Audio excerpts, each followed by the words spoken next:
Hola, soy Ignacio Torralba, el Tiet, y esto es Entender de Vinos.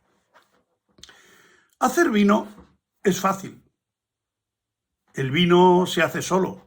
La fermentación es un proceso natural que llevan a cabo unos hongos de la familia de los ascomicetos llamados Saccharomyces cerevisiae, básicamente. Pero algo tan simple hace eso, un vino simple, que normalmente resulta difícilmente bebible. Desde muy antiguo, el hombre ha tutelado la fermentación alcohólica de la uva para que el vino resultante respondiera a sus expectativas, pero no es fácil. A lo largo de la historia se han ido descubriendo miles de detalles que influyen unos positiva y otros negativamente para la consecución de un vino que sea aceptable. Dado que la materia colorante del vino tinto se encuentra en la piel de la uva, es imprescindible que la fermentación se lleve a cabo en presencia de esta para que los polifenoles o taninos y antocianos se disuelvan y den el color al vino, además de otras cualidades que iremos viendo.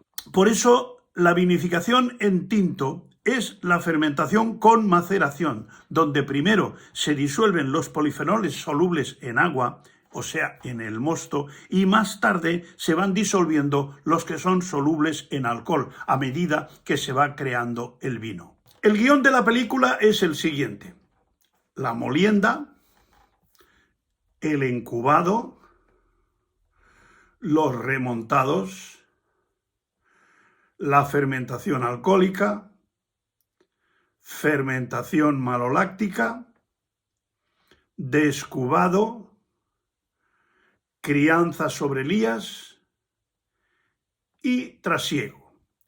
Cada uno de estos pasos tiene infinidad de detalles que deben hacerse correctamente, porque cualquier deficiencia o error repercutirá en la calidad del producto final. En primer lugar, la molienda. La maquinaria a emplear dependerá del tipo de vino que pretendamos hacer, más suave, más tánico, etc. Para lo cual habrá que elegir entre despalillado total, parcial o nulo, o uva entera para la maceración carbónica, de la que ya hicimos un vídeo. Cuando se acostumbra a eliminar el raspón, la molienda debe de ser, primero, que el grano se rompa por presión suave, que el raspón se elimine totalmente.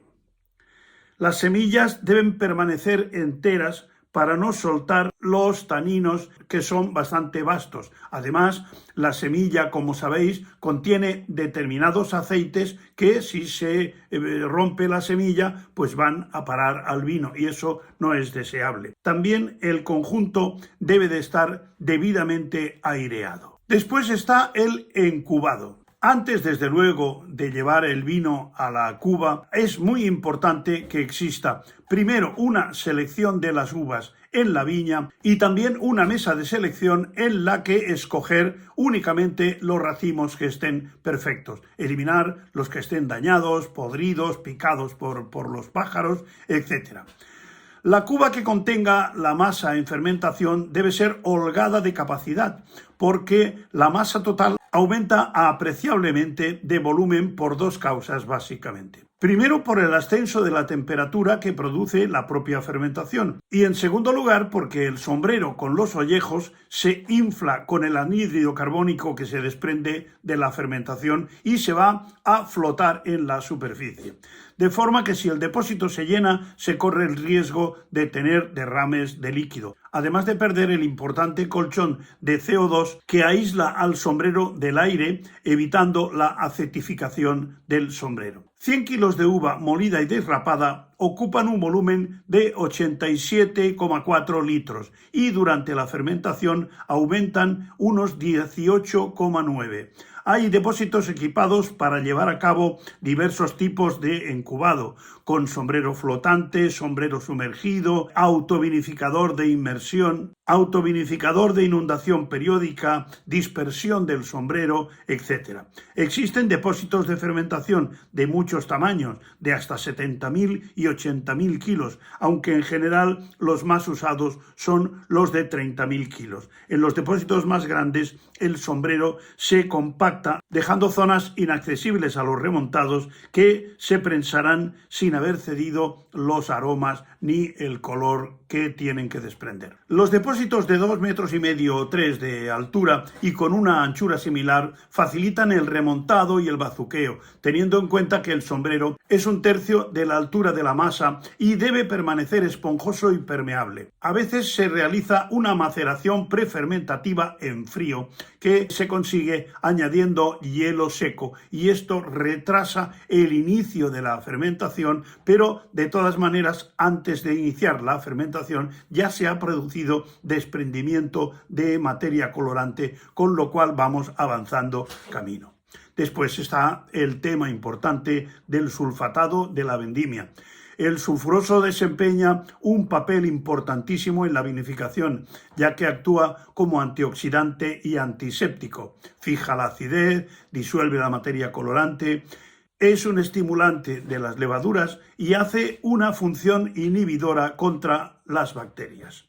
La dosis de sulfuroso depende del estado de madurez de la uva y de su estado sanitario. La temperatura, el pH, también se deben tener en cuenta si el vino deberá llevar a cabo la fermentación maloláctica.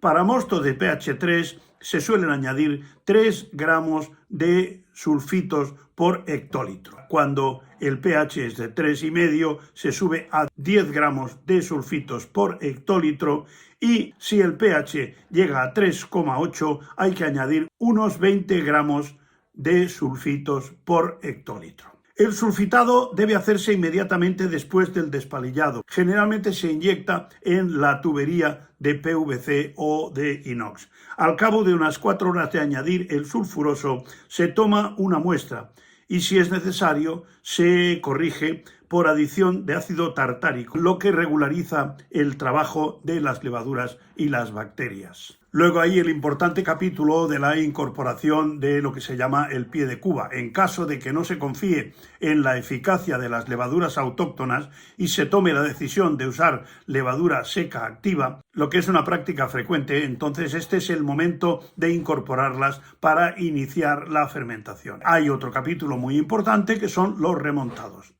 Sobre todo para los vinos tintos destinados a crianza, en el momento en que se ha llenado el depósito hay que realizar un remontado de homogenización de la pasta con el sulfuroso y con las levaduras o enzimas que se hayan añadido.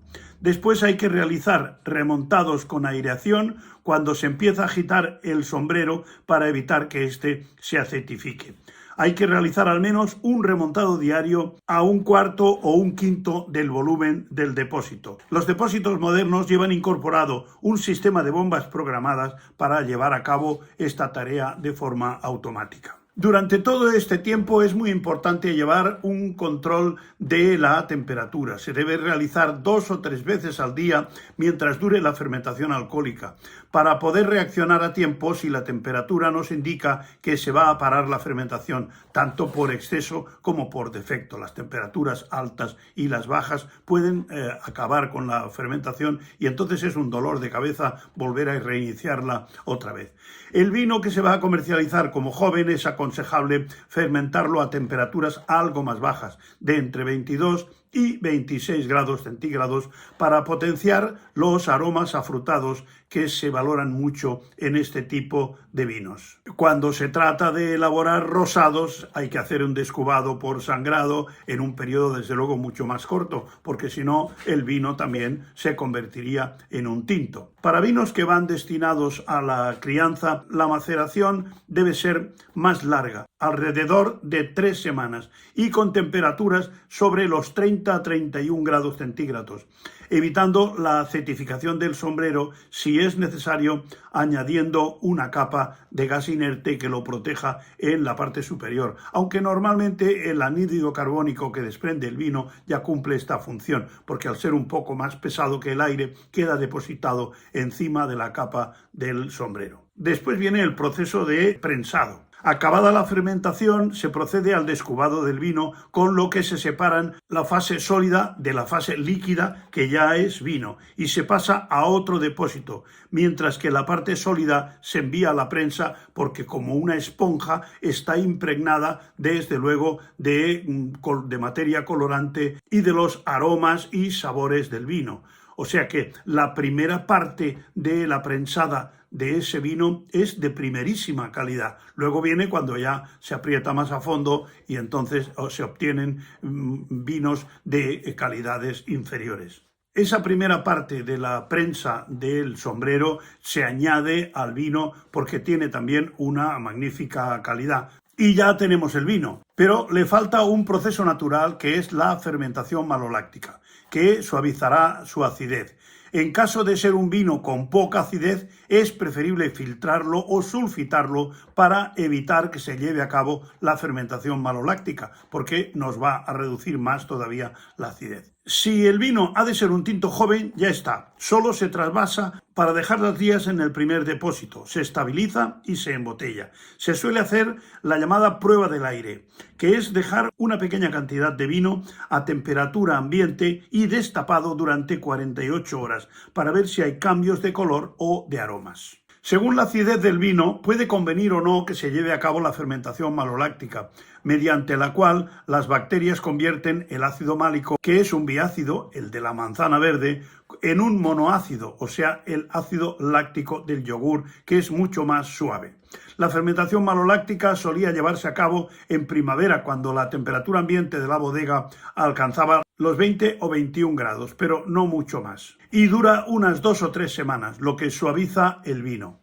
Si el vino se va a dedicar a crianza, se introduce en barricas, generalmente de roble, donde, mediante una serie de transformaciones que modifican positivamente las cualidades del vino y en las que tiene un importantísimo papel la microoxigenación que se produce a través de los poros de la madera de la barrica. Tras la crianza oxidativa en la barrica, el vino necesita un tiempo en botella para llevar a cabo su proceso de transformación en vino de calidad de crianza, porque la barrica enriquece el vino, pero la estancia en botella lo afina y lo pule. Otra de las diferencias entre la vinificación en blanco y en tinto es que en el tinto el prensado se hace después de la fermentación y en el blanco antes. Ciertos grados de botrytis oxidan algunos polifenoles, glucanos, ácido glucónico, que hace que se combinen con el sulfuroso y dan olores y sabores